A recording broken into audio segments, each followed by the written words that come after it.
Ryan, base sa monitoring ng PHIVOLCS, mayroon bang panibagong aktibidad na naitala sa Bulkang Mayon? Yes, Ella, magandang tanghali. Ito pa lang ang pinaka-latest, yung isang rockfall event na nangyari kaninang madaling araw.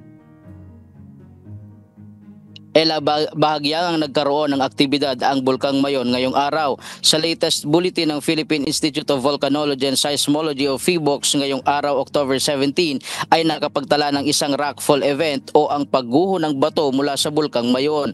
Bagamat nananatili sa alert level 1 ang bulkan o ang tinatawag na low level unrest, ay patuloy na pinag-iingat ang ating mga kababayan na malapit sa dalisdis ng bulkan. Samantala, nakapagtala din ng 519 tonelada ng sulfur dioxide flux o SO2 kada araw ang inilalabas ng Bulkang Mayon at may katamtamang steam plumes na napapadpad sa kanluran at hilagang kanluran. Hindi pa rin inaalis ng PHIVOLCS ang mga posibilidad ng biglang pagputok o phreatic explosion, rockfall events at pagdaloy ng lahar, lalo na kung tuloy-tuloy ang mararanasang malalakas na pag-ulan.